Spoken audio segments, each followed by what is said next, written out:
नमस्कार मंडळी, कसे आहात?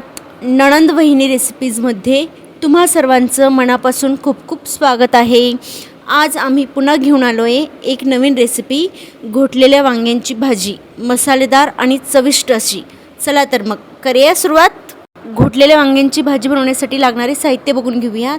खोबरे, लसूण, अद्रक, चटणी, हळद, नमक, धना पावडर आणि मसाला. 3 कांदे भाजून घेतलेले आहेत, शेंगदाण्याचं कूट केलेलं आहे, एक टमाटर कापून घेतलेला आहे आणि 10 ते 12 आपण हिरवी वांगी घेतलेली आहेत. चला तर मग आपण पुढील कृती करूयात. पुढील कृतीसाठी आपण वांग्यांना एका वांग्याच्या 4 फोडी याप्रमाणे कापून घेतलेला आहे.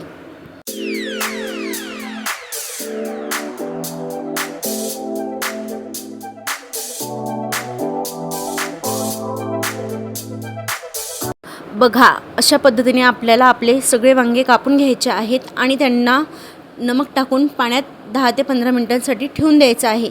आता आपण आपला मसाला तयार करून घेऊया. मसाला तयार करण्यासाठी आपण आधी खोबरे आणि भाजून घेतलेले कांदे आहेत त्यांना मिक्सरमधून फिरून घेऊया.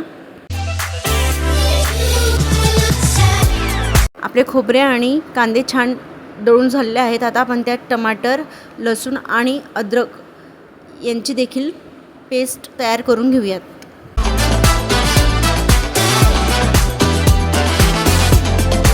बघा, आपला मसाला छान काढून झालेला आहे, पण तो थोडा जाळ असल्यामुळे आपण पुन्हा थोडं पाणी घालूयात आणि त्याची बारीक पेस्ट तयार करून घेऊया. आपली पेस्ट झालेली आहे. आता आपण एका भांड्यात त्याला काढून घेऊयात आणि पुढील कृती करूया. आपला मसाला तयार झालेला आहे. आता आपण यात बारीक शेंगदाण्याचं कूट करून घेतलेलं आहे ते टाकूयात. त्यानंतर गरम मसाला, चटणी, धना पावडर, जिरे आणि हळद टाकून आपले मसाले एकजीव करून घेऊयात.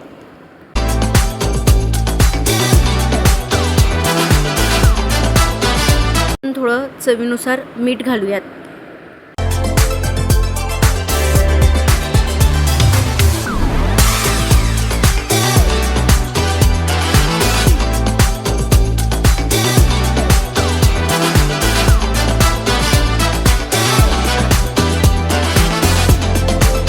आता मसाले देखील छान एकजीव झालेले आहेत. आता आपण पुढील कृती करूयात. पुढील कृतीसाठी आम्ही एका कढईमध्ये थोडं तेल टाकलेलं आहे.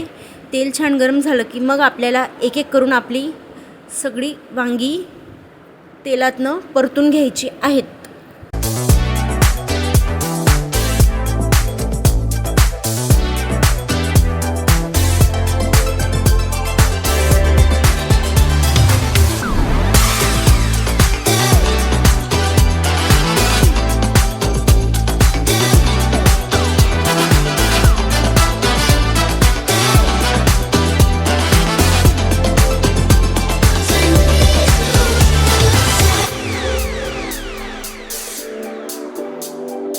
तेलातनं वांगे तळून घेण्याचा हेतू एकच होता की आपण जर का घोटलेल्या वांग्यांची भाजी करत असताना वांग्यांना तेलातनं परतून घेतले तर आपली जी भाजी होते ना ती खूपच चविष्ट आणि आवडत नसलेले सुद्धा ती भाजी आवडीने खातात.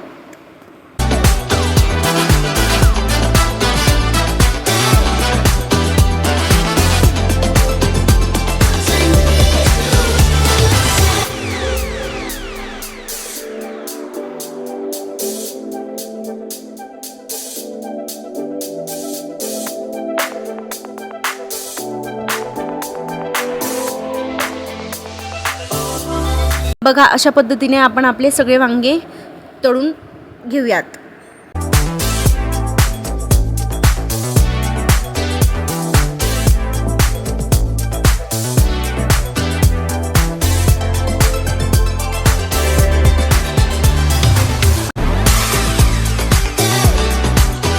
आपले संपूर्ण वांगे तेलातनं फ्राय करून झालेले आहेत. आता आपण पुढील कृती करूयात. पुढील कृतीसाठी आम्ही एक छोटा कुकर घेतलेला आहे. कुकरमध्ये थोडं तेल टाकायचं आहे. तेल गरम होईल तोवर आपण आपली वांगी एक एक करून अशी भरून घ्यायची आहेत. मसाला थोडा दाबून भरायचा जेणेकरून तो वांग्यांच्या बाहेर पडणार नाही.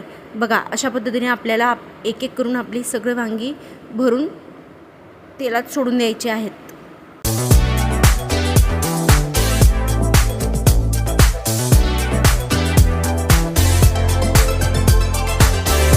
अशा पद्धतीने जर का तुम्ही वांग्याची भाजी केली तर ती खूपच छान लागते.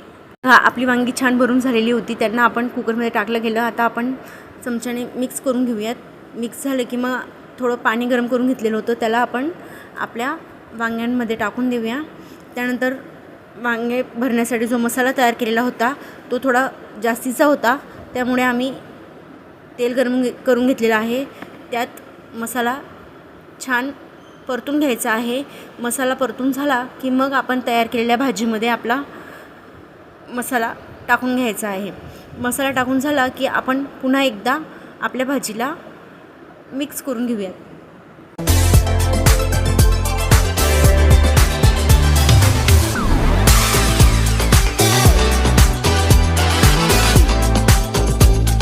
बघा भाजी किती छान दिसते आणि सुगंध तर खूपच छान येतो आहे. आता याच्यात आपण चवीनुसार मीठ घालूयात आणि भाजी पुन्हा मिक्स करून घेऊयात. भाजी छान मिक्स करून झाल्यानंतर आपल्याला कुकरची एक शिट्टी काढून घ्यायची आहे. त्यासाठी आपण कुकरची लीड बंद करून घेतो आहे.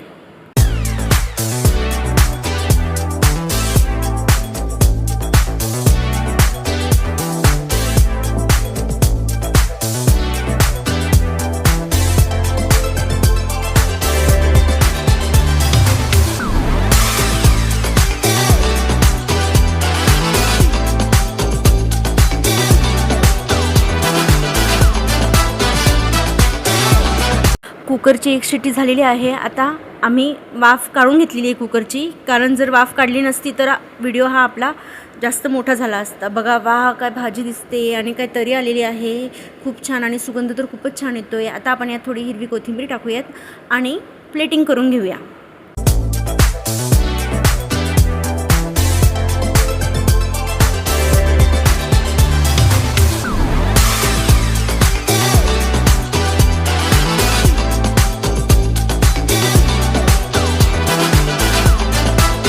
बघा आम्ही वांग्यांना न घोटताच राहू दिलेली आहे भाजी, पण खूप छान दिसते. अशा पद्धतीने जर का तुम्ही घोटलेल्या वांग्याची भाजी केली तर न आवडणाऱ्याला देखील घोटलेल्या वांग्याची भाजी खूपच आवडेल.